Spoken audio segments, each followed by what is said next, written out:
The mornings in Napa Valley had grown quieter since Charles Moore passed away.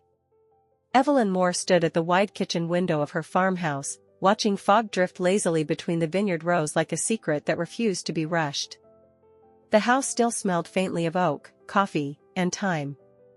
42 years of marriage had carved themselves into every corner: photographs, wine glasses that no one touched anymore, and the armchair Charles used to claim as his throne.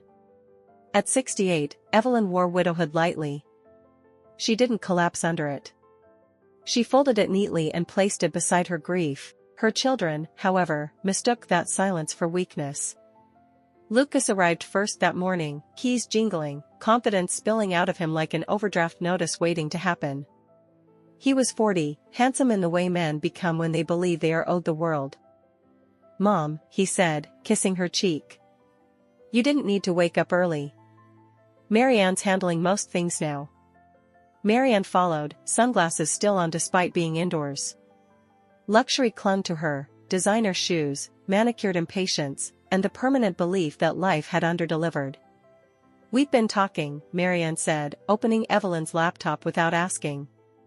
"About streamlining finances." Evelyn nodded slowly, stirring her tea. Streamlining. That was the word they always used when they wanted control. After Charles died, the children insisted on helping. At first it was bill payments, then investments, then access to accounts just in case. Evelyn signed the papers without protest. She let them believe it was grief that dulled her mind. In truth, she was watching. The withdrawals started small, then grew bolder. Lucas explained it one afternoon over lunch. "We're starting a luxury wine country vacation business. High-end experiences. Curated stays. Napa is perfect." Marianne smiled. "It's an investment. For the family." Family. Another word they used when they meant your money. Evelyn's savings, money she and Charles had built grape by grape, season by season, began to drain into business plans, branding consultants, and weekend retreats in Sonoma for research. She never argued. Never raised her voice. She simply asked questions. How much did that cost? When does profit begin? Who owns the company? The answers were always vague. And so, Evelyn returned to the one thing she trusted: land. Behind the farmhouse, beyond the main vineyard rows Lucas knew about, lay an old plot Charles had once called too stubborn to die. It hadn't been harvested properly in decades. That's where Evelyn began to work again. Evelyn didn't announce her plans. She didn't need permission. Every morning after her children left, she walked to the hidden plot with gloves in her pocket and resolve in her spine. The vines were old, heritage cuttings from a forgotten European clone Charles had planted years ago out of curiosity. She called Thomas Reyes. Thomas was a retired viticulturist who lived 2 miles away and owed Charles more favors than he could count. "These grapes," Thomas said after one taste, eyes widening. "Evelyn, do you know what you have here?" She smiled. "I know what I kept." They worked quietly. Cash payments. No paperwork tied to the family accounts. Evelyn opened a new bank account under her maiden name, something her children never thought to check. Meanwhile, the luxury business collapsed faster than it rose. Marianne called daily, stressed. Lucas grew defensive.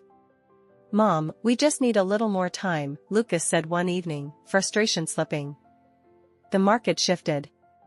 Evelyn looked at him calmly. The market always shifts. By autumn, her savings were nearly gone, on paper. In reality, the vineyard behind her house was heavy with promise. Harvest came early that year. They worked quietly. Cash payments. No paperwork tied to the family accounts.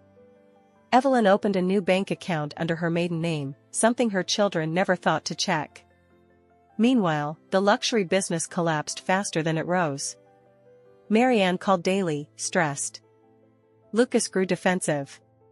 "Mom, we just need a little more time," Lucas said one evening, frustration slipping. The market shifted. Evelyn looked at him calmly. The market always shifts.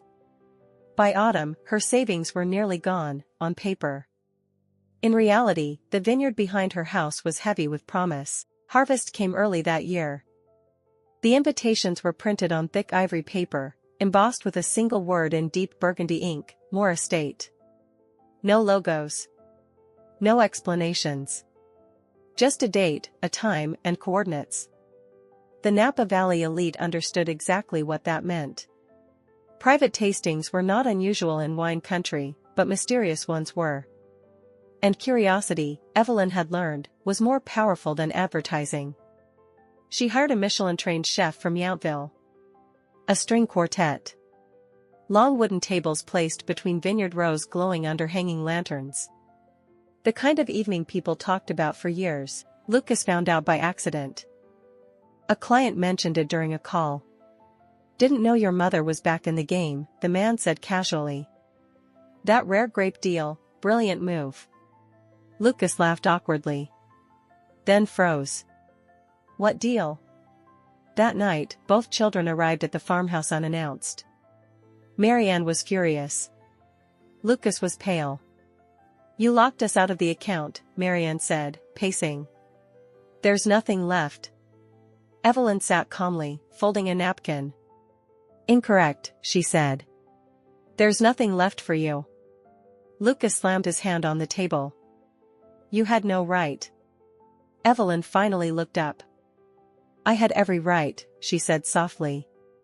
"It was mine." They demanded explanations.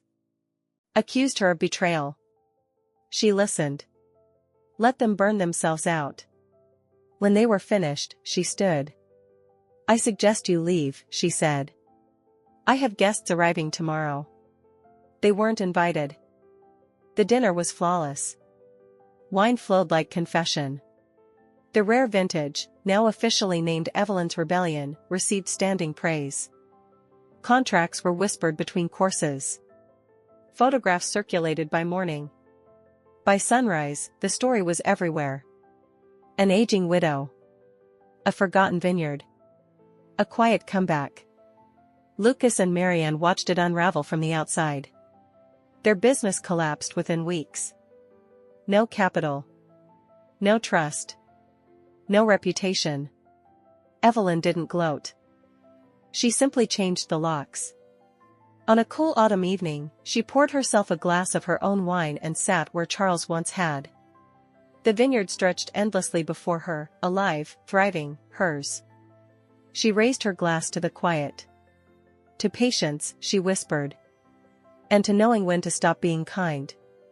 The fog rolled in again, gentle as forgiveness, but forgiveness, she knew, was not the same as surrender. And this land would never be taken from her again. The end.